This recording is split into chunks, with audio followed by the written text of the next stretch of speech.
Bien, ahora ingresamos al tema de filtros analógicos, ¿no? Después de haber visto varios conceptos, y hemos visto en filtros, obviamente, pero vamos a ahora juntarlo, vamos a sintetizar de cómo, primero analizar el circuito que queremos diseñar y luego hacer una metodología de diseño, una metodología de las tantas que hay, ¿no? No es único. Entonces, por eso este capítulo, esta unidad le he llamado análisis y diseño de filtros. ¿Qué vamos a hacer aquí? Vamos a aprender primero las especificaciones, ¿no? Las especificaciones del filtrado. O sea, ¿qué datos debemos tener para construir? Luego de tener los datos, analizamos en el tiempo. Ya sabemos cómo hacerlo. Pero acá lo vamos a reunir en forma más ordenada. Y luego, evaluar en la frecuencia. O sea, al final es análisis y evaluación en el dominio del tiempo y la frecuencia.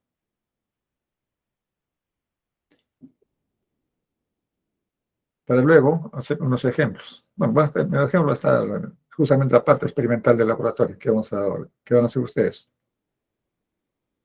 Y hacer un ejercicio o algunos ejercicios de cómo filtrar señales, ¿no? Y ver la respuesta, si es la esperada o hay que hacer ajustes. Bien, veamos en las especificaciones.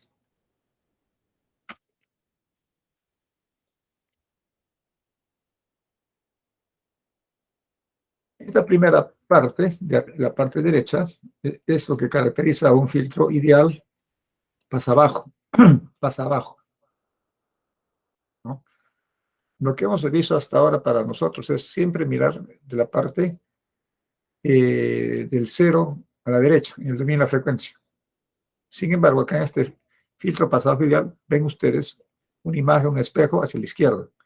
Eso existe. Cuando uno hace el análisis del HDF, ¿no? Cuando ustedes lo grafiquen, van a ver, ¿no? Y tiene en la parte negativa lo que llamamos respuesta en las frecuencias negativas y respuesta en las frecuencias positivas. La situación es desde el punto de vista de la realidad. En la realidad, los instrumentos no detectan, no registran frecuencias negativas. Todo parte de un punto de cero hacia valores positivos, ¿no? Por eso que hay que tener cuidado cuando se estudia estos, se manejan ya desde el punto de vista práctico los filtros. Es más, en este caso, este filtro ideal es porque tiene una frecuencia corta, omega sub c, abrupta, violenta, ¿no? De un nivel alto pasa a un nivel bajo. Digamos que en el nivel alto tengo una ganancia unidad y cuando pasa al otro lado, después de omega sub c, ya es cero, o sea, lo atenúa totalmente. Entonces, el ancho de banda normalmente es esta distancia de frecuencia, ¿no? Es el ancho de banda clásico. Por eso cuando me dicen, ¿cuál es mi omega c o mi FC? ¿No? Entonces, basta con decir ese valor de frecuencia para decir, ya es el ancho de banda. Por eso se caracteriza más o menos así. El filtro pasa abajo, ¿no? El negativo existe en el modelo de las matemáticas, pero de un punto de vista práctico no lo utilizamos, ¿no? Entonces, aquí el omega c, repito, es para el filtro pasa abajo, la frontera o el límite entre la banda pasante, ¿no? Entonces, de arriba la banda pasante y la banda de atenuación, que es todo lo que está en cero. Y este omega es en radianes en segundo. Ojo, eso no hay que olvidar. Radianes sobre segundo. Entonces, este pasa abajo, ya está caracterizado. Yo tengo una idea ideal, ¿no? Ideal. Este es el pasa alto. También igual, ¿no? Tiene su espejo en el lado de las frecuencias negativas. Estos simbolitos hay que corregir. Esto es omega minúscula, ¿no? Analógico. Igual, tiene una frecuencia corte de 0 a omega c. Aquí si el ancho de banda no se puede definir, es infinito, porque en omega c el corte donde inicia a dejar pasar señales, ¿no es cierto? Y ¿dónde se termina? En la frecuencia infinita, porque el omega, ¿no? Como variable analógica, pertenece a los números reales. Entonces solo termina en el infinito, más alto. Aquí sí puedo decir esto es la respuesta en frecuencia sin límite hasta el infinito. Pasa alto. Luego, el pasabanda. Este es el pasabanda ideal. Igual, ¿no? La parte positiva. Toda esta área es el ancho de banda del filtro pasabanda. O sea, lo que va a dejar pasar entre omega 1 y omega 2. Centrado sobre omega 0. En omega 0 está centrado el punto medio, digamos, ¿no? ¿Sí? Entonces, el ancho de banda aquí es la diferencia de omega 2 menos omega 1. Listo. Y de omega 2 hasta el infinito, es 0. Listo. Tenemos un filtro pasabanda. Y el notch o elimina banda es el inverso, ¿no? Entonces, aquí también, de las frecuencias positivas, este sería el espectro, digamos, la respuesta de frecuencia del notch, ¿no? De la frecuencia, acá dibujaría nuevamente una frecuencia omega 2 y acá una frecuencia omega 1, ¿no? Tal que la banda, digamos, de atenuación, por decir, el ancho de banda sería omega 2 menos omega 1, ¿no? Bien, ese es el eliminabanda o filtro notch. Y finalmente, el filtro ideal pasa todo, ¿no? Pasa todo. Esto normalmente tiene un amplificador. Simbólicamente, en el circuito, ¿se acuerdan? Hemos visto en bloques, ¿no? Tiene una entrada y una salida. Y tiene un factor K. Si K es mayor que 1, es ganancia. Este tipo de modelo, de triangulito, es justamente este, pasa todo. No atenúa a nadie. Simplemente les da ganancia o atenuación, depende del valor de K. Si es mayor que 1, entonces es un elemento de ganancia. Si es menor que 1, o entre 0 y 1, es un elemento de atenuación, un dispositivo de atenuación. Bien, esa es la descripción teórica de los filtros ideales, ¿no? Más visibles que conocemos de los que vamos a ir viendo. ¿Alguna pregunta? ¿Ninguna? Entiendo que esto es sencillo. ¿O alguna duda tiene alguien? Ahmed, ¿está claro?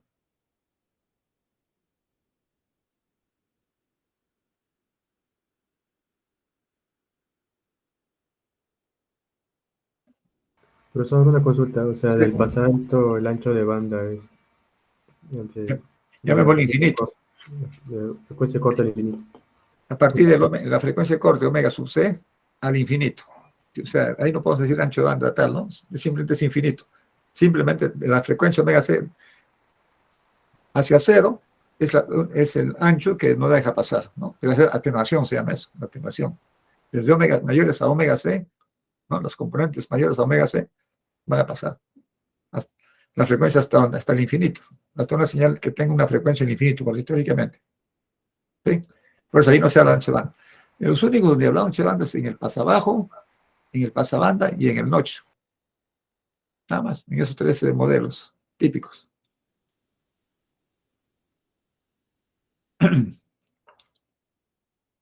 Bien. Desde el punto de vista práctico, esta es la característica, es válido tanto para lo digital como para lo analógico, por si acaso. Aquí el comentario es que ya no es plano, no es lineal. En la banda pasante, arriba, ¿no? En este caso el pasabajo, la respuesta en frecuencia tiene ondulaciones,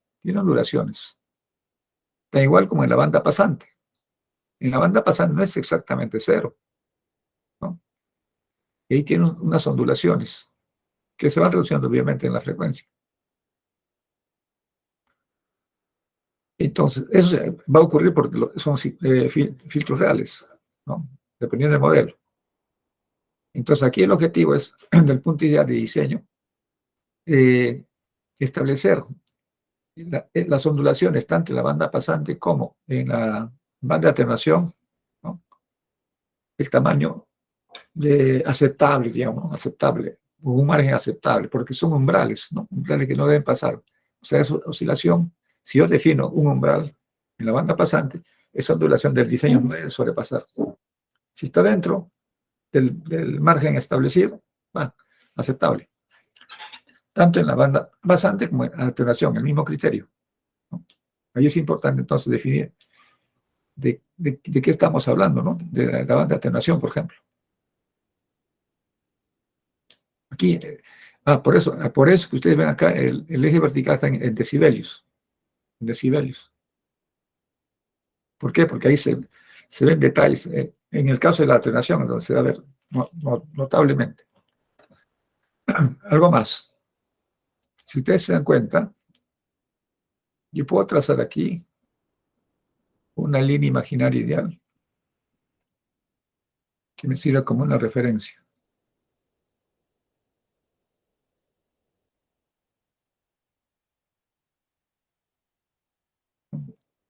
Una línea referencial. Pongámosle 1. Entonces, si bien esta es una referencia, aquí yo tengo, entre esta flechilla que estoy marcando, una distancia. Vamos a llamarle, a ver cómo lo identificamos, un épsilon, un delta. Vamos a llamarle un delta de la banda pasante. Es una distancia. Es una distancia. Si repito, si este es 1, este será, el delta será, oh, perdón, esa es la distancia del modulito, ¿no? O el umbral. Y lo mismo ocurre hacia abajo. O sea, son simétricos, ¿no? Entonces el 1 estaría en el medio. Entonces, hay un delta. Este delta es lo que hay que indicar, señalar de que las ondulaciones cuando se diseñan, si aparecieran, no debe sobrepasar ese umbral, ¿no? Porque el diseño se veía así. ¿Sí? De igual forma, en la banda de detonación hacia abajo, aquí va a haber, es el umbral. Estas ondulaciones, que están aquí abajo, no deben sobrepasar el límite. Entonces aquí, en las especificaciones debe haber un valor en decibelios. Por ejemplo, digamos, que sea de menos 60 dB. Ya por lo menos es un poquito, bastante exigente, ¿no? 60 dB.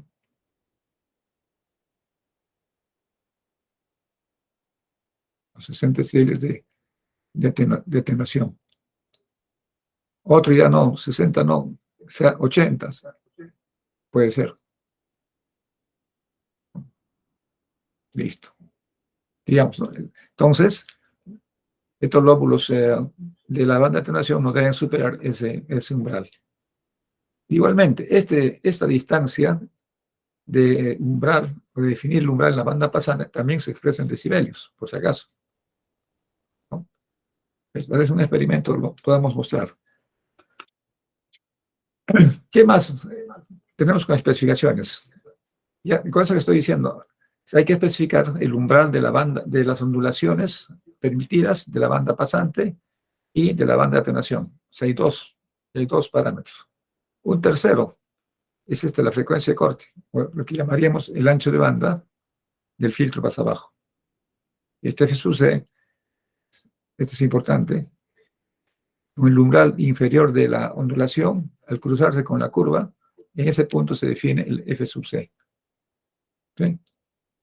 Y la otra frecuencia, acá hay otra frecuencia, acá hay un cruce del umbral con la curva. Llamémosle una frecuencia 2, ¿no? Es una frecuencia 2. Esa frecuencia de esta corroborado, cruzado con el nivel ¿cómo se llama?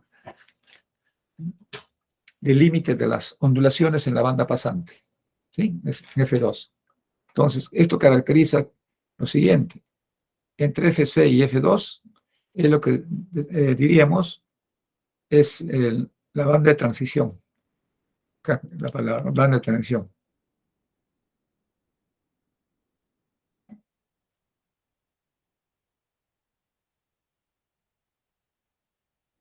¿Sí? La banda de transición. O sea, en términos prácticos, es la pendiente de atenuación, ¿no? Listo. Tenemos entonces las dos frecuencias y los dos niveles de los umbrales para limitar las ondulaciones en la banda pasante y en la banda de atenuación. Listo. De igual forma, podemos hacer lo mismo con el antipasabanda, o sea, el notch. Es lo mismo. Solo de ahí aumenta más componente de frecuencia. Lo primero son las ondulaciones. Las ondulaciones. Los límites. El umbral. Esa es tanto en la banda, banda pasante como la de atenuación. Acá está en la banda de atenuación. Entonces aquí hay que definir cuántos decibelios es el umbral de atenuación. Y acá, cuántos decibelios será el nivel permitido de las ondulaciones, ¿no? Luego, las frecuencias. Acá tienen ustedes una frecuencia de la banda pasante, FCL. Vamos a llamarle F1. Luego, tiene una frecuencia de corte llamada F2 en la banda de atenuación. Luego tiene otra frecuencia en la frecuencia, una F3 en el extremo de salida de la banda de atenuación. Y finalmente, una cuarta, llamámosle F4, la frecuencia de, ¿cómo se llama?, de la banda pasante. Entonces, allí tienen que ver ustedes la pendiente por un lado, que es F1, F2 y F3, F4. Y por otro lado, ¿qué tan cerca quieren que sea F2, F3? Por ejemplo, si fuera 60 Hz, yo no ajustaría exactamente F2 y F3 en 60 Hz. Lo dejamos, por ejemplo, F2 que sea 59 y F3 sea 61 Hz. ¿Por qué?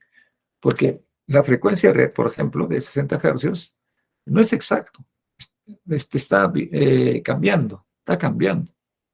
Ojo, tiene sus márgenes. Entonces hay que saber más en qué margen se mueve esa frecuencia.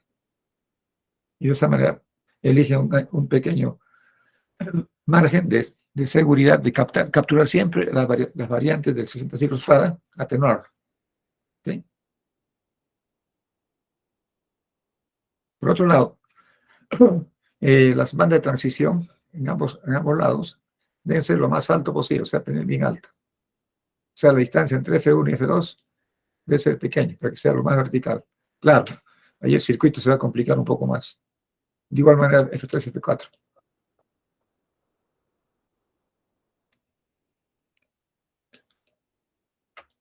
El siguiente filtro es el pasabanda. Es todo lo inverso al notch, ¿no?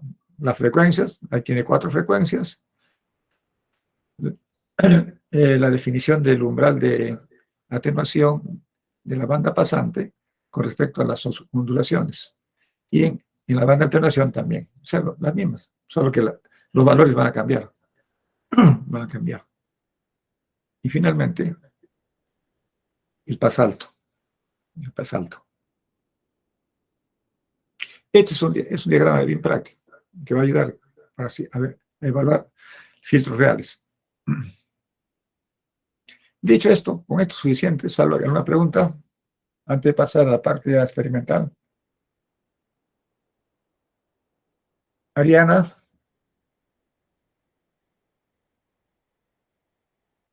No, profesor, no tengo preguntas. ¿Está claro o alguna duda? ¿O no se entendió nada? No, sí está claro. Ok. Sí, no, pregunto, sí, un poco para sacarlos de la timidez. Porque no preguntan. No se acostumbren a sí, señora. Siempre buscarle siempre una cosita para como contraposición, digamos, ¿no? Ahí se aprende. No que quieran hacer preguntas a propósito para tumbar, ¿no? Háganlo para picotear como dice, la discusión. Siempre bueno. Muy bien. Veamos entonces lo siguiente. Filtros analógicos de primer orden. Este filtro ya lo hemos hecho, bajo otro formato, obviamente.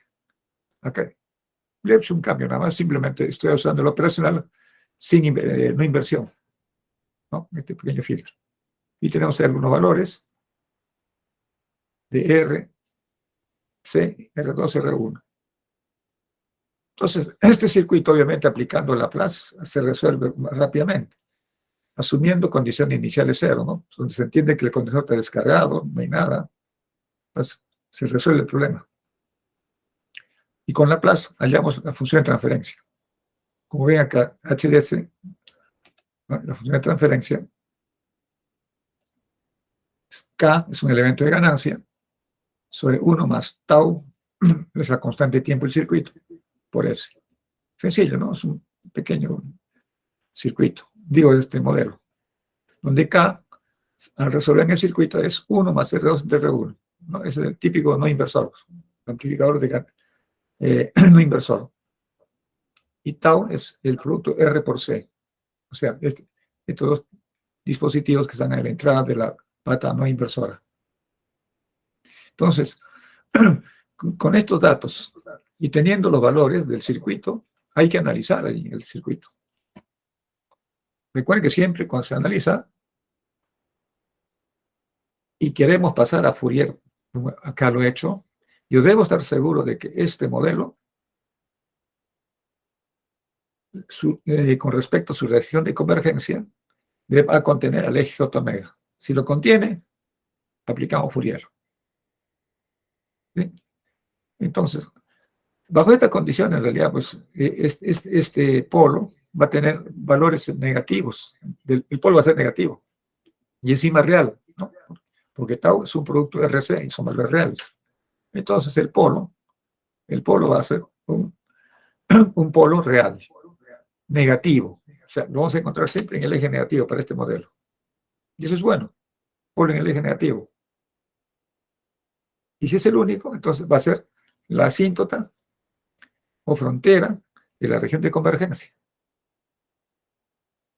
Y toda la región de convergencia está a la derecha. Y cuando uno analiza, ahí va, coge ¿cómo se llama? Al eje de frecuencias J omega. Y entonces puedo mirar a Fourier. Probado entonces, migramos a Fourier. O sea, aquí ustedes tienen ya el HJ omega en términos de módulo, acá esta parte K sobre raíz cuadrada de 1 más omega entre omega 0 al cuadrado, y la fase, el arco tangente negativo, o menos el arco tangente de omega entre omega 0. Ya tienen el modelo para estudiar y analizar. Incluso pueden analizar la estabilidad, ¿no? Aquí el omega sub 0 es justamente la inversa del RC, ¿no? O sea, es una frecuencia, en el fondo es la frecuencia de corte de los 3 decibelios, o el ancho de bandas, o el omega sub C también, ese omega sub 0. En este ejercicio, ahí están 3 preguntitas de análisis, ¿no? La región de convergencia, la estabilidad y la respuesta en frecuencia, para los valores indicados. Entonces, calculamos K, me sale 2, calculamos tau y me sale 10.6 por 10 a la menos 5 segundos. O sea, más o menos 106 microsegundos. Y la frecuencia de corte, o el pasabajo, o la frecuencia de corte, omega sub C, acá lo llamo omega sub 0, es 9.434 radianes por segundo. Es el valor que resulta. Entonces, con estos datos, rearmamos la función de transferencia exclusiva para este circuito. Y acá lo tenemos, ¿no? En la parte de ganancia es 18.867.92 sobre S más 94.24. Esa es mi función de transferencia. Esa función es la que hay que estudiar, hay que hacer la región de convergencia. Ahí lo tienen, ¿no? La región de convergencia. Como es un solo polo, el polo está ubicado en el valor negativo 94.34. Aquí está, ¿no? 94.34 negativo. Ahí está el polo. Por lo tanto, ese polo, como es único, es el que va llamemos, proveer o no, simplemente va a pasar por ella la asíntota o frontera de convergencia o límite de convergencia, ¿no? De este sistema HDS. Por eso que acá todo lo pintado está después del azul, ¿no? Pues el azul no pertenece a la región de convergencia. Y de igual forma, dado que el polo está en la línea de límite de la convergencia, tampoco el polo pertenece a la región de convergencia. Entonces, nítidamente, claramente vemos como conclusión, contiene el eje J omega. Perfecto. ¿Hasta ahí alguna pregunta? Simplemente estoy usando las propiedades, ¿no? ¿Ninguna? Bien. La siguiente pregunta es, oiga, ¿el circuito es estable y causal? Caramba. Vamos a preguntarle, César Antonio. César Antonio, la Sí, pregunta es, si evalúas allí toda la información que hemos ya deducido de este circuito es estable y causal o no? ¿Qué dice tu análisis? Era causal cuando la región de convergencia estaba a la derecha de los polos, así ¿Qué que sí es más? causal Ya. y estable no. ¿Y la estabilidad? No, eso sí no me acuerdo. Revisen, revisen. Causar si es estable porque toma al eje J doble. Claro. Así es. Porque si no está el J menos no lo tienes, ahí no hay nada que hacer.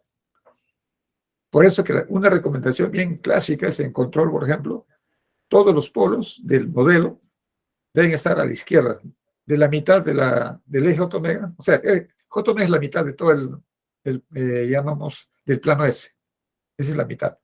Entonces, los polos deben estar de esa mitad hacia la izquierda. Donde estén, no importa. Imagínense, acá es un polo de 9.434. Está lejísimos, bueno, no importa. Se marca la raya, ya está la frontera, el límite de la región de convergencia. Eso es. Por eso este sistema, así como está, es estable y causal. Bien, ¿alguna otra pregunta? Kevin, No, perfecto. ¿está claro? Sí. Listo. Esta es su respuesta en frecuencias. Y aquí sí ayuda el computador. O, si no hay computador, la estimación con bode, ¿no es cierto? Hacemos las rayitas con bode. Listo. Entonces, aquí se ve, pues, miren, la ganancia es 6 veces, 6 decibelios. 6 decibelios. Y el ancho de banda, 6 por 7, 42, más o menos estará por acá, pues. 4.2, por aquí más o menos. Estamos hablando de unos 7.500 radianes. Porque la frecuencia es la frecuencia angular, ¿eh? Radianes segundo. ¿No? Por aquí más o menos está el ancho de banda. Y esta curva sigue bajando, cuestión ya de presentación. Aquí he graficado hasta 20.000 radianes. De igual forma la fase. Observen la fase, están radianes. Pero son valores negativos, ¿no? En radianes. Y lo que observamos de 0 a 5.000 radianes es casi una recta. De ahí ya se va curvando. Y listo. Esta parte ahora, les voy a pasar un código y ahí va a haber una tarea de manejo práctico. Voy a levantar ahora mi código.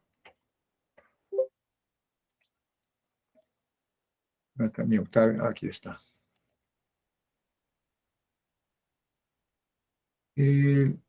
Vamos a ver, esto es el bode 1. Creo que sí. A ver. Sí, este es. Para que lo vean. Luego se los paso. Experimenten.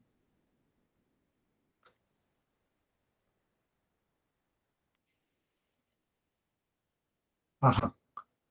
Listo. Características del circuito. Ahí está.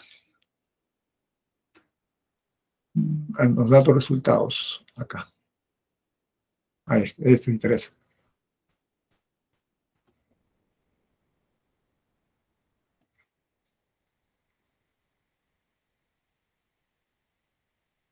Listo. Entonces, arriba vamos a poner así.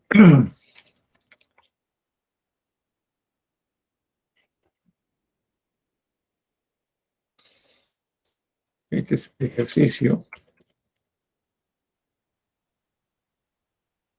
Vamos a ver acá. Este es un amplificador de primer orden.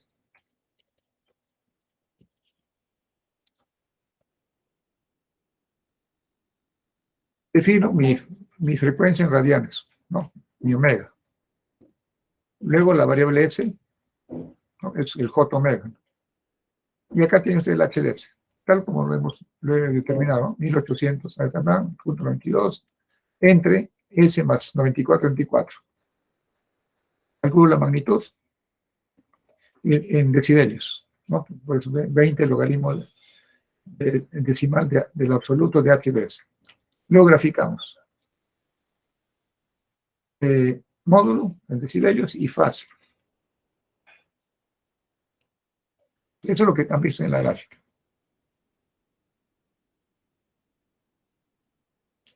Uy, ¿qué pasó? Este no es. Ah, ya cambió, ahí está. No, tiene la gráfica. O sea, sencillísimo.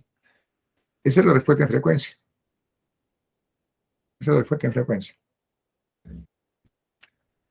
Pero ahora viene el aspecto práctico de usar. Está bien, pues hasta ahí ya tengo la curva. Vamos a suponer que es lo aceptable y todo. Inclusive el ancho de banda se calcula. Deben calcular. O sea, el omega sub c. Como quiera que esto en radianes, no es muy cómodo eso, ¿no? O sea, discos radianes, más familiarizados en hercios. Bueno, hagamos una conversión entonces de frecuencia. Pongo esto en frecuencia en F, ¿no? Eso sí quiero que observen con mucho tino. Frecuencia. Ya no va a variar pues hasta 20.000 radianes. 20.000 entre 3, entre 2, 6, entre 6 es 3, más o menos 3.000 hercios. Vamos a ponerle 3.000 hercios. Ahí lo regulamos. Muy bien.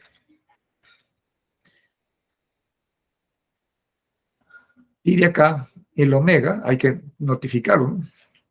Hay que calcular, porque me va a pedir para calcular. Bueno, decimos que es 2 por pi F. Ya está. Sí, lo demás queda. El S, el HDS, todo queda, ya cambié. La magnitud en decibelios no pasa nada, normal. La gráfica también lo mismo. Solo que aquí ahora cambia. En vez de ser radianes, tengo que ponerle en hercios. Hercios. Lo mismo en la fase también. Y ahí se hice la conversión. Cambiamos las variables, en vez de omega, ahora es F.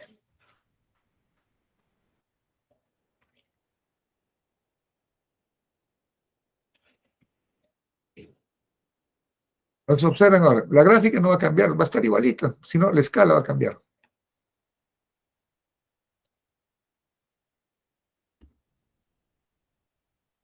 Listo. De 0 a 3.000, más que suficiente. Muy bien.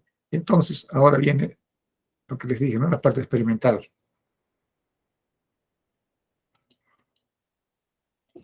Primero, el ancho de banda. O sea, la frecuencia de corte, F sub c. ¿Lo podemos estimar? Sí, por acá. Vamos a ampliarlo. Entonces, mi nivel máximo es 6. Pero le pregunto a MATLAB cuál es el máximo, ¿no? En decibelios. Entonces, vamos a anotar, y le preguntamos cuál es el valor máximo de la magnitud max de H, ese creo que era así. 6.02 decibelios, ¿no? 6.02 decibelios. Muy bien. Entonces, podemos decir, el H máximo de J, en este caso, llame HF, ¿no? Porque está en frecuencia. Es 6.02 decibelios. Decibelios. Listo. Si es así, entonces, ¿cuál será lo que llamamos el 70.7% de H max de JF? Multipliquen, ¿cuánto sale? 140, debe ser 4 puntos y tantos. ¿Alguien puede decir? Calculen.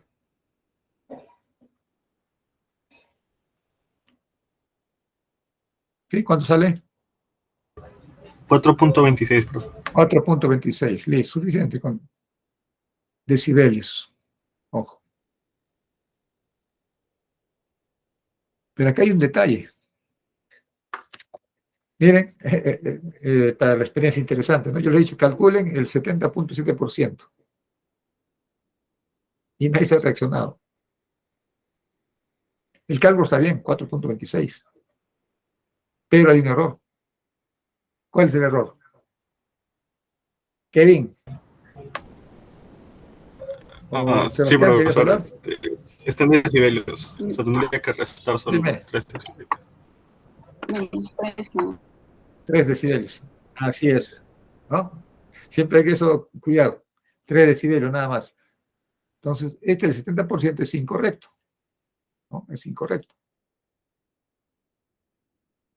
Este es incorrecto. Entonces, acá el Hmax vamos a hablar de otra manera, notificar. O sea, es equivalente, pero como estamos trabajando en decibelios, vamos a borrar todo.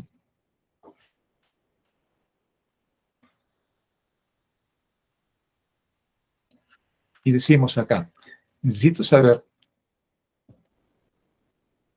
mi Hmax, ya no, simplemente mi HJF. Algunos ponen una barrita, así, ¿no? Y decimos 3 dB, de menos 3 dB, así. ¿Esto salió cuánto? Simplemente restamos 3 decibelios, esto, ¿no? Entonces debe salir 3.02 decibelios. Se le restaba 6. Busco entonces esos 3.02 aquí en la curva. Aquí, puedo buscarlo por acá o en la tabla de datos. Vamos a hacerlo por acá para que sea más aproximado. Veamos 3.02. Debe estar más o menos 3. Un ratito. Está 6, 3. Sí, está bien, 3.02. Está por acá. 3.01. Ya está. Bien, y el blanco. ¿Cuánto me sale? Más o menos 1507. O sea, que sí está alrededor de 1500 Hz. Pongámosle 1507. Ajustando. Claro, está en 3.01. Entonces, esto ocurre cuando la frecuencia de corte, que es el anchón del pasabajo, hoy se me fue a 1507.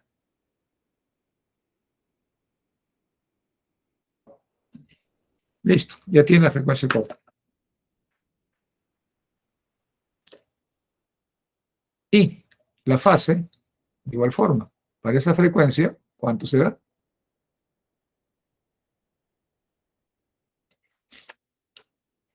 De igual forma. Pero aquí ya no hay 3 decibelios. Lo que aquí busco es 1507. ¿No? 1507. 1507 está por acá, más o menos. 1505.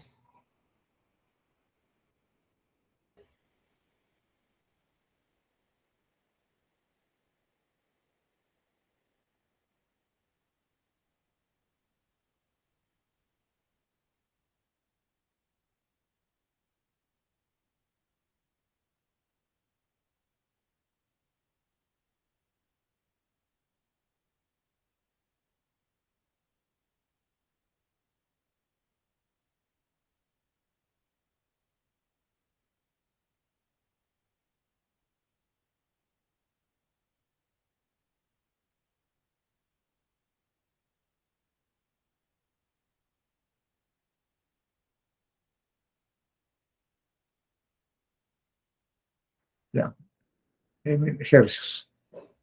Listo, 1507. Entonces, aproximadamente me dice la ganancia de 3 decibelios. Entonces, este voltio, ¿con qué valor aparecerá en A? 1.99. Respuesta ya tendríamos acá localizado. Y conectar y decir, bueno, la salida vamos a encontrar de 1.41.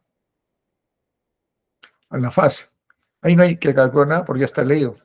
Es negativo 0.78. Entonces, simplemente reemplazamos. Reemplazamos. Ah, no me lo agregué. Entonces, aquí conectamos menos 0.78 radianes. Ya está. Esta vendría a ser mi salida. Entonces, el calculador, el computador debe verificar que eso va a ocurrir así. Y vean las diferencias. ¿Alguna pregunta? ¿Ninguna? Bien, entonces, ahora sí, van a trabajar ustedes. Es rapidito lo van a hacer, no necesita mucho tiempo. Les voy a pasar el código de lo que he hecho para que lo corran rápidamente.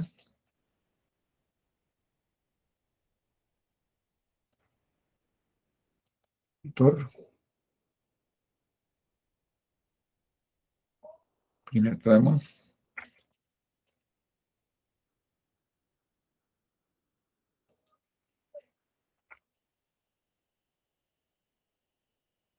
Listo, ahí fue el primer paquete, luego el siguiente.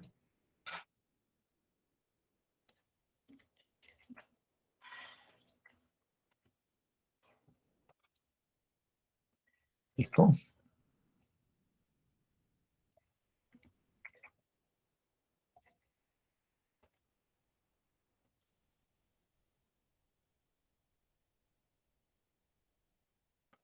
Listo, ahí está todo el código de este ejercicio.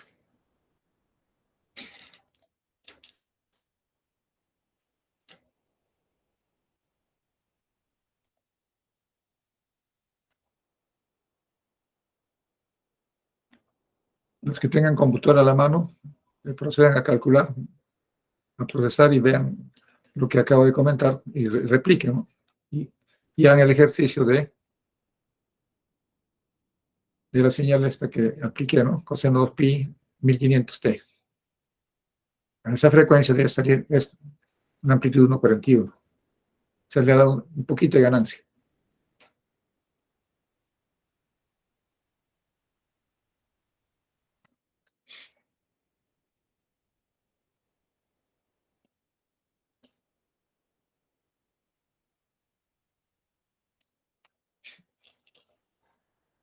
Entonces